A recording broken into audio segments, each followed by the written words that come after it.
Well, let's go ahead and get started. Welcome and thank you for joining the State Water Resources Control Board's Recycled Water Permits Fee Stakeholder Meeting. This meeting is being held virtually through Zoom and webcast platforms and is also being recorded. My name is David Ceccarelli, and I am the Fee and Revenue Branch Chief within the Division of Administrative Services. Presenting today from the Water Board's Fee and Revenue Branch is also Cassandra White, and we also have from the Water Board's Division of Water Quality Water Recycling Program, Laura McClellan and Rebecca Greenwood. Today, we have Fee and Revenue Branch staff working behind the scenes to ensure that this meeting runs as smoothly as possible. If any time throughout this event you find you're having technical difficulties, please email us at feebranch@waterboards.ca.gov. That's FEE branch@waterboards.ca.gov. Individuals attending via Zoom, please use the raise the hand function if you'd like to ask a question or provide a comment.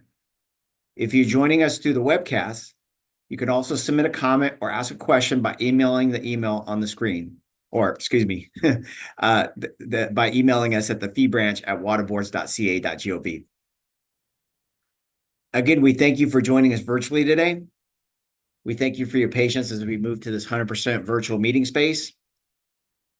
We are doing our best to ensure everyone can participate in an effective way. So let's just go over just a few meeting guidelines. Remember to use the handouts that were sent to you via email. If you do not have the handouts, don't worry. We'll be sharing the documents on the screen. You can also request a copy of documents after the meeting, and the handouts will be posted on the Water Board's fee webpage. Remember, any technical difficulties, please email us. Please mute yourself when you're not speaking. Again, remember, you can submit comments or questions throughout the event by sending them through the email. And then also, when it's your time to speak, please introduce yourself and who you represent. Next slide, please.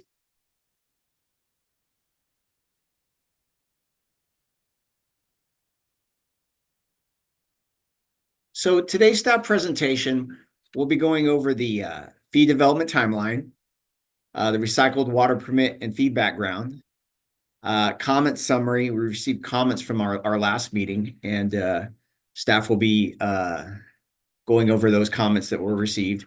The guiding principles when we set fees, our updated fee options. We'll move into an open discussion, and then we'll discuss next steps as we move forward in this process. Next slide, please. Let's just kind of walk through the fee development timeline. We had our first recycled water permit fee stakeholder meeting on April 18th. And today we're having our second one. On June 13th will be our second water quality fee stakeholder meeting. And this is the overall, all of our water quality programs that we discuss, and we discuss the budget that's based on the May revise that just came out last week. And so we'll be discussing that along with discussions about water recycling. And then on August 1st would be our third and our final water quality fee stakeholder meeting. And this is this meeting will be based on the enacted budget. And then what we're driving to is a board adoption, and staff would be presenting an option for consideration and adoption to our board members at the second September board meeting for fiscal year 24-25 fee schedule proposals. So next slide, please. And at this point, I'm going to move it to Rebecca Greenwood, who's going to discuss the next few slides. Awesome. Thanks, David. Hi, my name is Rebecca Greenwood. I'm an engineering geologist with the Recycled Water Unit in the Division of Water Quality. Today, since this is our second meeting, I will be just providing a brief overview of recycled water permitting and our fee authority, and then I will go into providing a comment summary. But Since this is our second meeting, this is a little bit of an overview, but if we have any new people, this is why we're kind of having these meetings. So the current recycled water permitting has been absorbed by the existing National Pollutant Discharge Elimination System, or NPDS permits, and the Waste Discharge Requirements, or WDR, program staff. And with recycled water, it could take up to 25% longer to incorporate water recycling requirements into these permits for non-potable projects, and potentially becomes even larger when incorporating these requirements for potable recycled water projects. Prior to 2023, the water boards lacked express authority for the assessing of fees for individual water recycling requirements, or for the additional time and complexity that it took to integrate these recycled water requirements into a WDR or an NPDS permit directly. So in 2023, there was a trailer bill that was included to provide fee authority for the recycled water permitting. And there was also a successful budget change proposal, or a BCP, where the water board obtained 15 positions for recycled water permitting. Next slide. So with this successful trailer bill, it is allowing us to establish a fee authority for these recycling requirements. The fee authority has been made explicit through a cleanup to Water Code section 13260 and 13523. And this is to ensure that there's adequate oversight and there are resources for the timely permitting of these recycled water projects. So like I said, that's just a quick overview, and we're going to go into kind of our comment summary from our first meeting with that. Thank you for the next slide. Okay. So we received 4 comment letters during our public comment period that ended May 2nd. The letters came from Water Reuse California, Orange County Water District, the Los Angeles County Sanitation District, and the Coachella Valley Water District. We're going to kind of go through these comments in general categories and provide a little bit of staff responses for you guys. So the first comment that we received is that we would be looking at is the spread the fees broadly category. All commenters expressed expressed concern at the magnitude of the proposed fees, and many requested that we continue the fee structure that we had in 23-24 fiscal year. That being that all of the cost of the 15 recycled water positions be shared by all NPDS wastewater and WDR fee payers, and that smaller permit fees or surcharges would be charged for recycled water permits. So for this one, in response, we have revised our proposed fee approach to distinguish between permits for recycled water use versus recycled water distribution and or use. And we will be continuing to explore this option of spreading fees broadly as we are working through these options with our stakeholders. The next category is that we had heard was that design flow is not representative of recycled water production. Several commenters stated that the use of the facility design flow, which is listed in CWICS, is not an accurate representation of the recycled water produced by the facility. And what was requested that we instead use data from the volumetric annual report of wastewater and recycled water to more accurately represent recycled water production. So in response to this, we have revised the proposed fee structure to categorize recycled water production permits, again, production, by the size based on the volumetric annual report. So those are those self-reported reports that are annually collected in April. Next slide.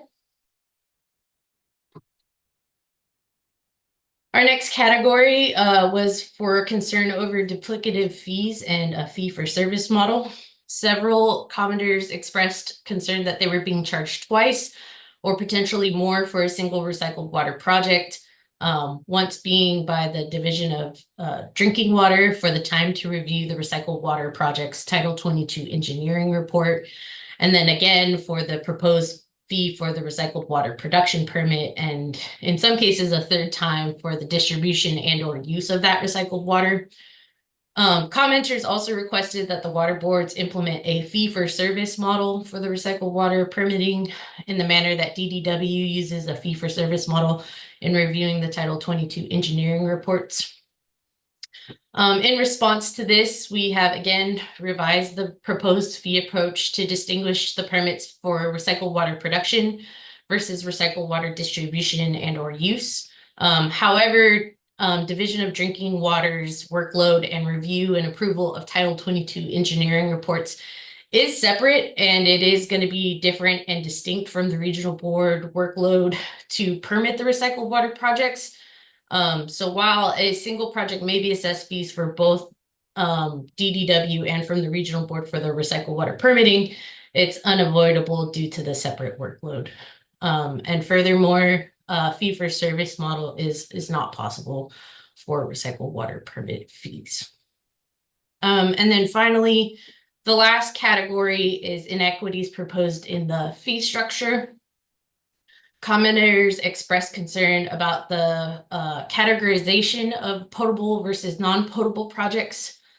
Again, the use of the CWIX design flow to determine the size of the recycled water project, and then the size categories that we had placed on the options for design flow.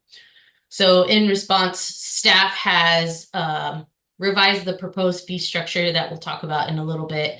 And the recycled water production permits would be categorized on size based on the volumetric annual report. And then recycled water distribution and or use permits would pay a de minimis fee of $2,000 for an annual fee. And then we additionally propose different size categories to include a greater number of size tiers for stakeholder consideration. So we went from three tiers to 4 or 5, and some of these for these size volumes based off the volumetric annual report. And with that, I'll pause here to see if there are any questions from the email inbox or the platform, and then I will pass it back to the fees unit to talk about the options as we go through with these new proposed ones that I just described.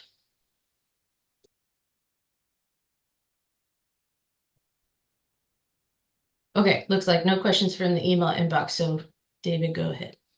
All right, next slide, please. So just again, an overview and a review of kind of what we did last time. And this is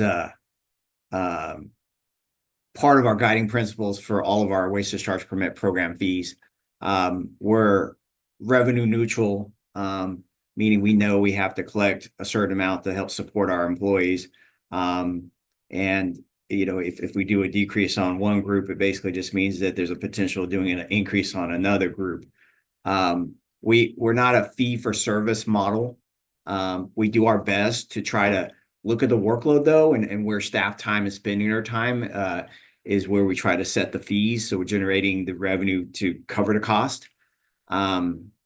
We try to implement this statewide. So, you know, we have all the regional boards and that, and everyone throughout the state would be able to, of course, look at this fee structure and be able to, you know, implement it in their processes and report on it, and being able to figure out how it's calculated and determining their fees. So again, a statewide fee structure. We don't have, you know, certain structures for different parts of the state or per regional board. Again, a statewide structure. And then indirect and redirected costs are added to direct program expenditures. I know I kind of mentioned this last time, but you know, we have through the state budgeting process, there are, of course, the direct program costs for the employees, but there's also what we refer to as indirect and redirected costs. For example, things like the rents and utilities, and we refer to as a term pro rata with the state of California, which basically means that all agencies have to pay for other agencies that help support their program activities. For example, like Department of Finance, they manage the budgets through the process. State controllers, just other agencies that help support water boards and or other you know, agencies throughout the state of California. So it's a kind of a line item in the budget. And, that's also part of one of the redirected costs. And then we do our best to try to minimize the yearly swings in the fees. We, again, we try, we've been directed by our board members that they don't like to see, large swings in fees. We want some predictability in the fees for our stakeholders and the fee payers, so they kind of understand what their fee is going to be. And so again, part of this process to try to hopefully figure it out the first time and kind of work through the process. I also want everyone to understand that the water board has emergency fee regulation authority where if we do need to make adjustments to the fee structures, we open up the stakeholder meeting again, and we have that opportunity to take it to our board on an annual basis if we do need to make tweaks in the fee structure. Where we have the ability to do that, but we're also open to it and work with the stakeholders on that. Next slide, please. And again, I kind of went over this last time, just as kind of an overview again. This is the proposed program expenditures. This was authorized by the legislator through a budget change proposal from last year's budget process. We're authorized 15 positions. We have a breakdown here where the regional board positions would go. There's also, I won't get into the staff workload. We discussed that, but there's bullet points there on the workload itself. Where costs to our average cost per staff is about $225,000. Again, that's direct and indirect costs. And so to fund the 15 full positions, we're looking about $3.3 million. So that's our targeted revenue amount that we are trying to collect.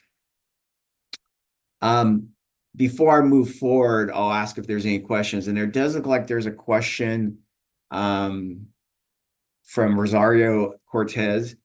Can we have an option F to return to last year's practice of continue to fund the new regional board PYs via existing WDRs and MPDS fees, which include water producers? And Rosario is from the water reuse. Well, we'll be looking at the different options here in a moment, and we can kind of further discuss this question as we get into the options.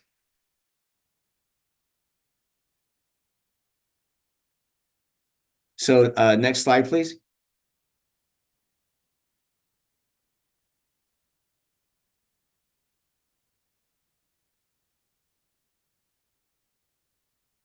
Okay, thank you. Good morning. I'll be presenting the fee options to you, but before I do that, I just kind of wanted to give a little quick overview of the methodology, how the fee options were developed. So as we just saw on the previous slide, we looked at the targeted revenue amounts of 3.3 million, and we identified permits that would be affected, which is about 260. And the primary parameter used for these fee options is volume, acre foot per year of recycled water produced. And that volume is based on a 3-year reported average. And that data comes from the volumetric annual report. And there are 2 main options, and each broken down by volume tiers. And then also for permits for distribution or use, there will be a flat fee, and the amount will be the same in each option. And there are approximately 120 that fall into this category. And in the second fee option, which is E, there'll be an additional secondary parameter used, which is type of recycled water produced, either potable or non-potable, still by volume. And for those with the current permit, whether it be a WDR or NPDS wastewater, the fee will be applied as a surcharge. And for those producing recycled water without a permit, the fee will be applied as a standalone fee.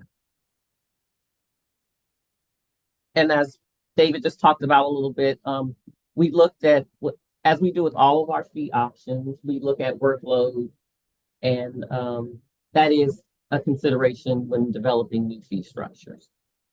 So we're going to go through all of the fee options. So we'll go through all of them, and then you can ask questions at the end. So the first option is D1. This is fee by volume and distribution use.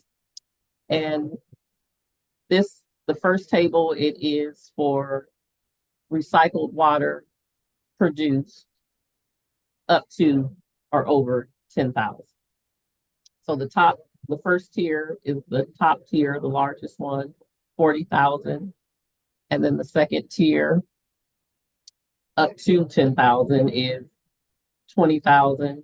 And then from 1,000 to 5,000 is 15,000. And less than 1,000 is 7,000. And then the distribution and or use, that flat fee is $2,000. Next slide.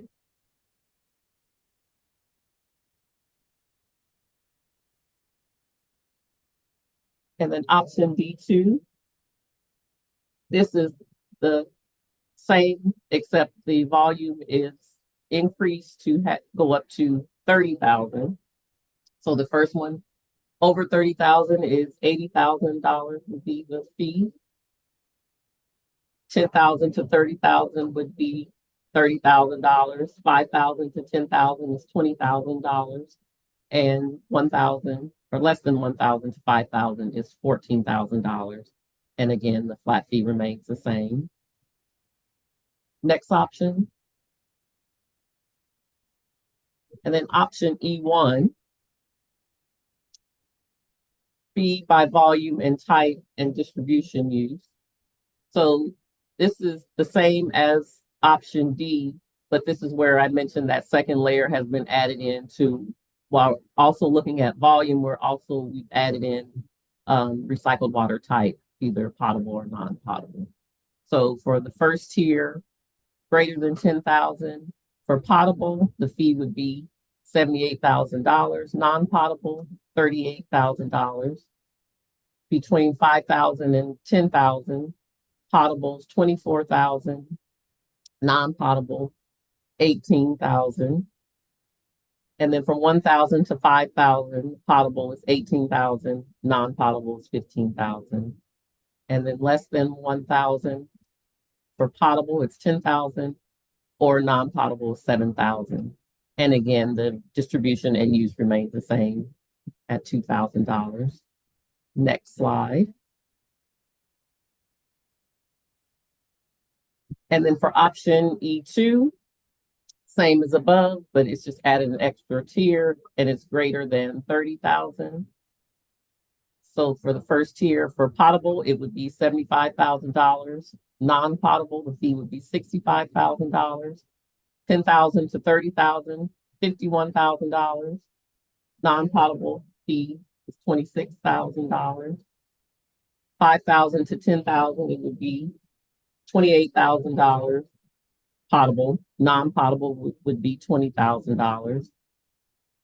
And then 1,000 to 5,000, potable fee is $20,000, non-potable fee $16,000, and less than 1,000 for potable is $10,000, and $7,000 for non-potable.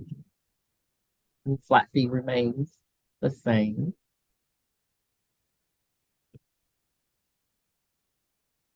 And then we will go to the next slide. So I've prepared some examples just to demonstrate the impact of the highest and the lowest permit by each option. So this is option D, and the highest permit currently is option D1. It's over 10,000 acre feet per year. And we can see the proposed fee, applying the proposed fee, it would be $944,107 would be the new fee. And this is one where I mentioned that if it's an existing WDR or MPDS wastewater, it's applied as a surcharge. So in this case, the $40,000 is the surcharge applied to their existing fee, and that's how we come to the fiscal year 24-25 fee. And the same for option D2, over 30,000, we'd be applying $80,000, and the proposed fiscal year 24-25 fee would be $984,107. Next slide. And then option E, this is based on the adding in the second layer of potable and non-potable. So for discharger B, option E1, over 10,000, the fee would be $78,000 applied to their existing fee for a total of $723,876,000 for the proposed fiscal year 24-25 fee. Option E2, over 30,000 for potable, the $75,000 is the fee, and the total would be $720,876. Discharger C, this is for non-potable. E1, over 10,000. The non-potable fee is $38,000 applied to the existing current year fee. The total would be $942,107. Option E2, over 30,000, non-potable fee would be $65,000 applied to the existing fee. Their total proposed fiscal year 24-25 fee would be $969,107. Next slide. And then option D, discharger D, option D1, less than $1,000. The current fee is $1,873. The proposed fee would be $7,000. The proposed fiscal year 24-25 fee would be $8,873. And for option D2, it would be the same. It does not change either option. Next slide. And then option E, this again is looking at volume as well as potable or non-potable. Option E1, less than 1,000 acre foot per year. $10,000 is the fee applied, and the total amount for fiscal year 24-25 fee would be $40,000. And then option E2, it's the same, remains the same amount. And then discharger F, option E1, the same as the previous slide, where less than $1,000 acre foot per year, the non-potable fee would be $7,000 for a total of $8,873. And that's the same also for E2. And that, it's just a little example to kind of see the effect of the proposed surcharge and standalone fee. And also, I just wanted to mention, there in some of the tiers currently, there are no existing permits.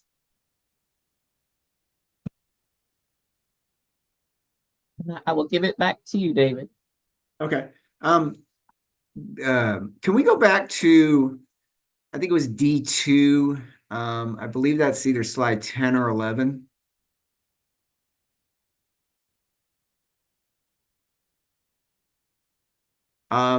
Maybe it's slide 10. I'm sorry.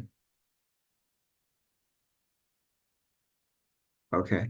The slide I was looking for is the one that did not have the less than 1,000 on. I just wanted to mention that. Yes. So I do want to mention that if you look at the tier here, we do not have on this tier less than 1,000 that we need to add on onto this chart here. Cassandra, are you aware what the fee amount was going to be on that we're proposing?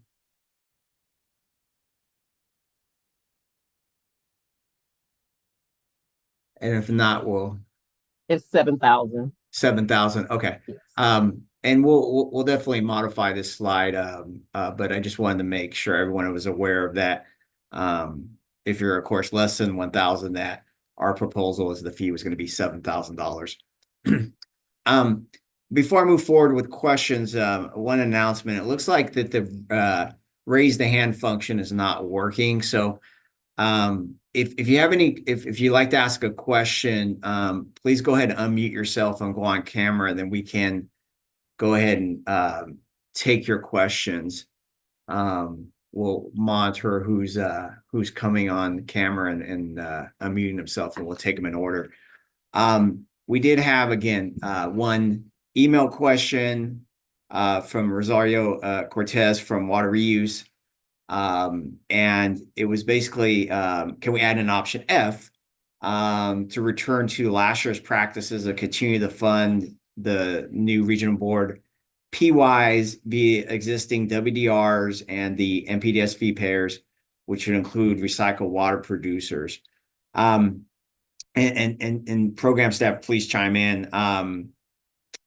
We can look at that. Right now we are kind of, as we kind of mentioned, one of the comments is that internally we are working with our executive management on a policy if it's moving forward that, you know, we should be charging all MPDS and WDR fee payers this fee. So we are looking into that, and we'll have some direction here soon on that. And so as we kind of go through that process internally, it is definitely something that we could explore and we can add an additional option as option F.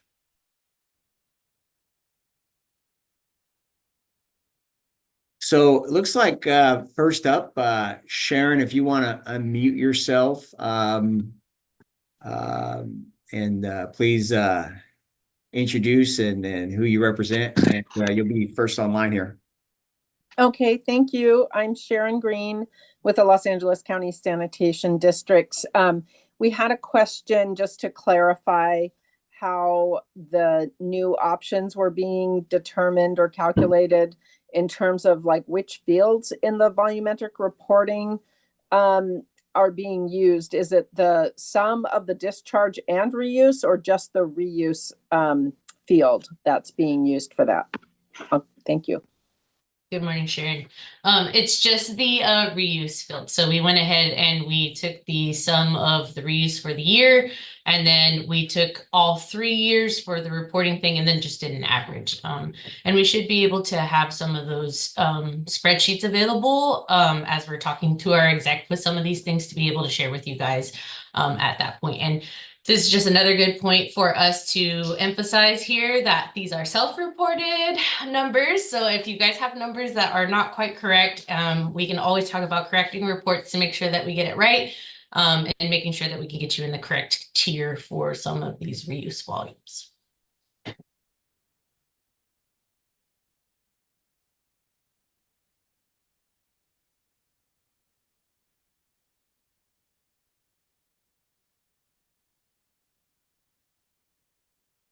Good morning, Rosario. You're next in the queue, so good morning. Good morning, David. Can you hear me okay? We can, thank you. Awesome. No, well, and just on our apologies, just given that the new options are available late Monday, I haven't had enough time to get feedback from my membership, but I did want to express our gratitude that the addition of implementing some of the things that we requested, like the additional categories for volumetric bins, that is just really appreciated. And I know that Laura and Rebecca are already going to be able to provide us an updated spreadsheet. So again, just really appreciate the responsiveness. And we're also looking forward to engaging with you in June. But I also, I wondered, do we have the information to do a recycled water discharge volume-based fee this year? Or would that delay the fee if you went with option D's or E? That's just what a timing question we had. I think I could partially answer this. We do have the volumes from the what we did with this provided option was from the last 3 years. So this goes from 2020 to 2022 for the volumetric annual report. So we would be able to implement this off of that average from what we're doing here. And we did an average just to make sure that we were kind of capturing everybody's reuse in a kind of more even keel mannered, in case you had increases or decreases over the last couple of years, and just provide a solid base. But yeah, if we were to do this option, we would just do it solely based off the VAR, which would require some updates from GeoTracker to CWIX to be able to implement this fee. But it would be based off of just the volumetric annual report for now. Oh, and thank you, David, that we could have an option F, because I just think for the sake of a robust discussion, we just want to at least have that opportunity. So again, thank you so much. Thank you. And just one announcement, the raise the hand function is now working. So we just recognize that. Let's see, Claire Johnson, you are up next. Good morning. Good morning. Thank you, David. Claire Johnson, I'm with Orange County Water District. I have a question to start, and then I have a comment as well. So my question is just about for agencies who do both potable and non-potable reuse reuse, under those options that distinguish between the two categories, how would that factor into their fees? How would that work? Since we don't collect, well, I mean, I guess we could kind of do this, but we don't really separate out the potable versus non-potable in the sense of the volumes when we did the sums for the 3-year average. That would require a little bit more separation, but if your permit is identified as a potable reuse project, that's just kind of how we flagged it. And I know that you guys had some comments about which permits were flagged for those potable ones last time, and we kind of talked about that plus or minus 10, 11, 12 number. But it would just be in this proposed option is that if you were flagged at that potable permit, you would be flagged at that higher one because you were provided a permit that already has that potable component included into the permit. So that's kind of what we were basing that charge off of, not like a percentage of potable versus non-potable recycled water volume. So it's just like straight, do you have potable water or do you have non-potable water? Okay, great. Thank you. And then my comment is just kind of mirroring what some other folks have already said. We definitely strongly advocate for the state to consider continuing to spread the fees more broadly to fund the BCP via the existing waste discharge requirement and MPDS wastewater permit fees. And the reason we're advocating for that is because, you know, we think there's a statewide interest in enhancing wastewater recycling, and that's our understanding of the governor's water supply strategy. And when one agency recycles, it frees up potable water supplies and water supplies more generally for other regions in the state. So we just think it, you know, sets a bad precedent to discourage or penalize recycling projects in a specific manner, like these fees kind of seem to do. So that's the comment. Thank you. Thank you, Claire.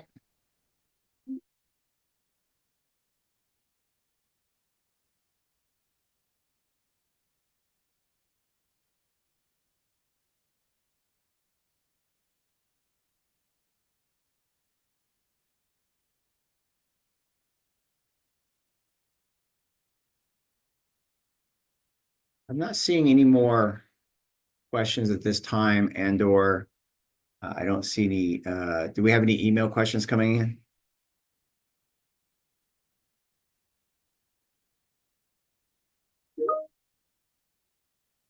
Okay, and no email questions. So we'll move to the next slide here.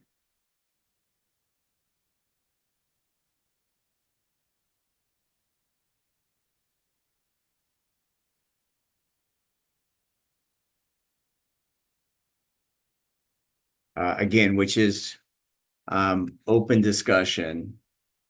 So if anyone would like to bring up any, you know, further questions, whether it's not just about the options or anything related to the fees themselves, please, you know, we can open it up right now. So be happy to open up the questions, and or if program staff at this point, you want to add anything?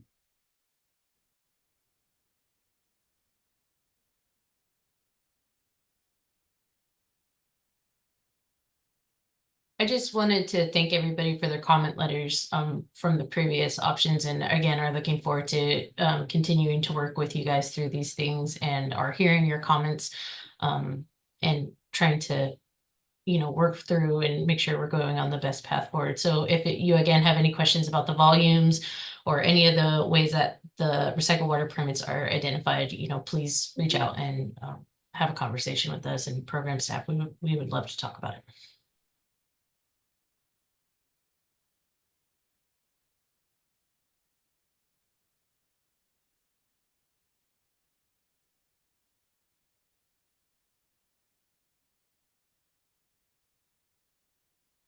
We do have a question, and Rebecca, I think you could probably answer this one about Bill Dixon from the Sonoma County Water Agency. How often will the 3-year average for distributions use be updated?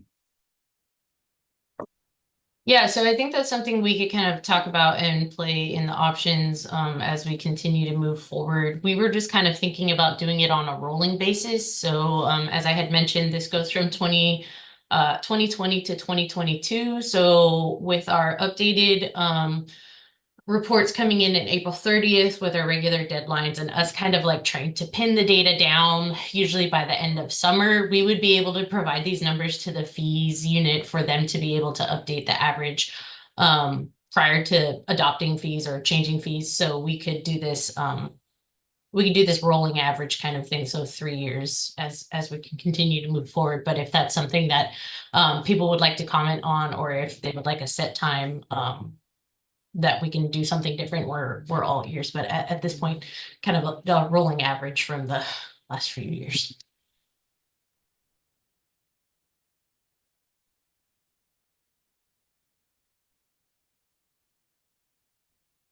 Okay, there's another question. We'll have Sarah Fong go ahead and read it.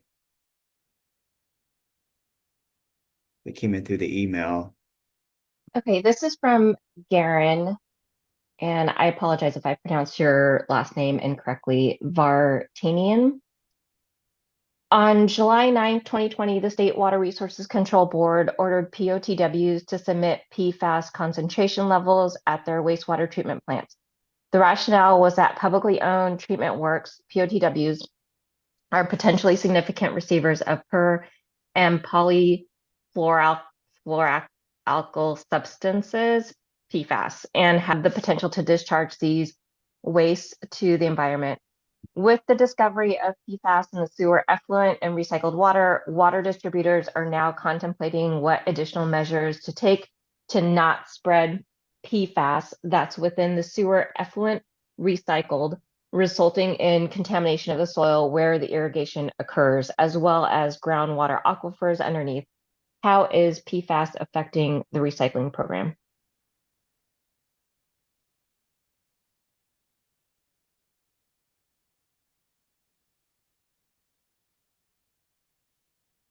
Hi, this is Laura. I can take a crack at this, and then if others want to chime in, feel free. Morning. So this is a really complex and large question, and I think, Garen, we can follow up with you separately by email after this meeting.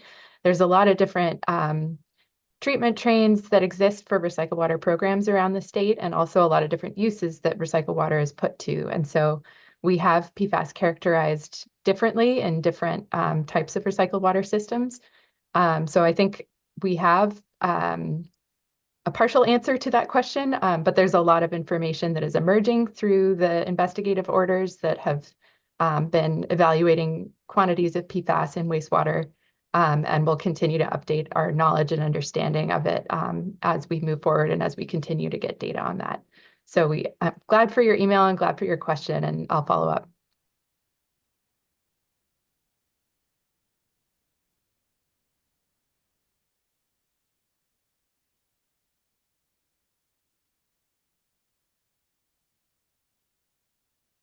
Give it a moment here as we're monitoring the emails coming in. See if there's an additional email.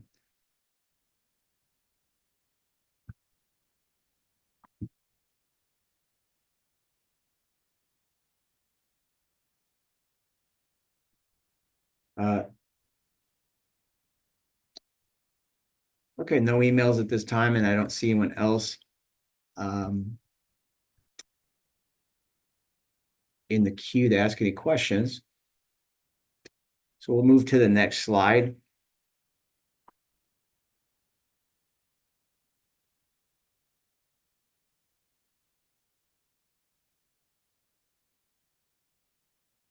So looking at our next steps, we are asking for feedback based on these new options, these updated options that were presented today by June 13th.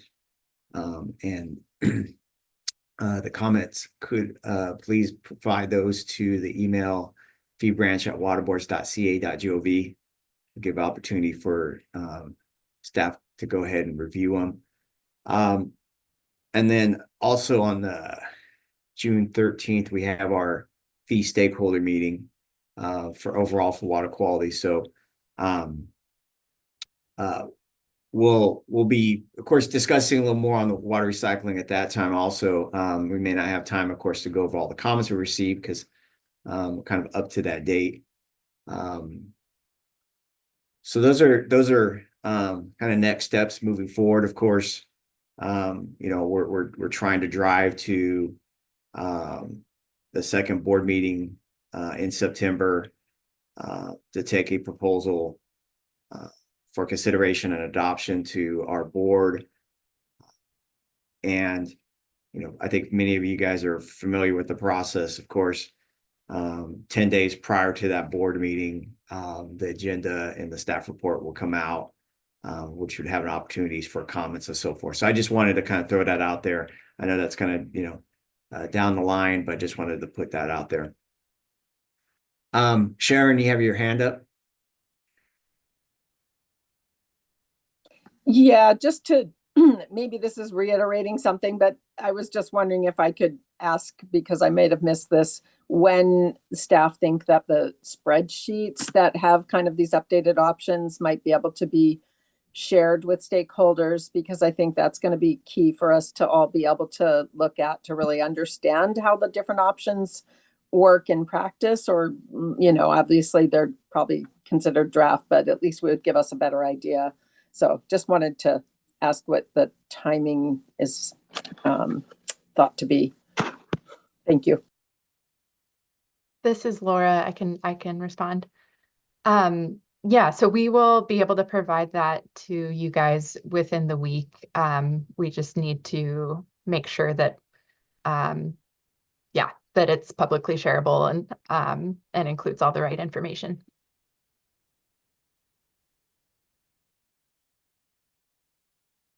Thank you, Laura.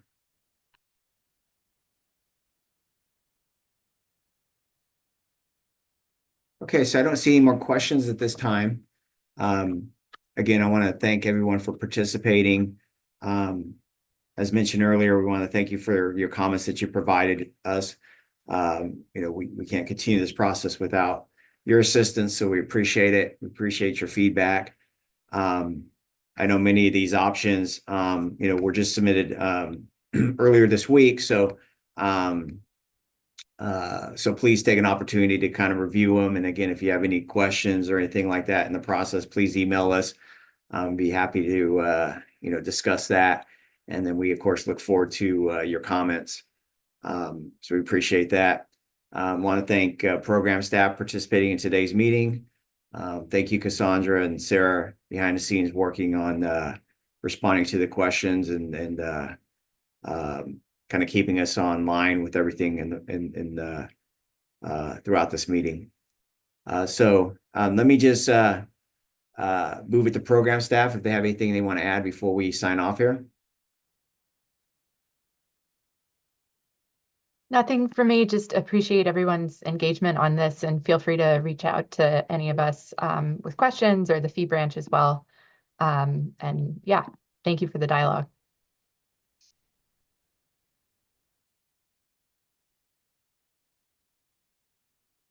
All right, thank you. Well, that concludes our meeting today.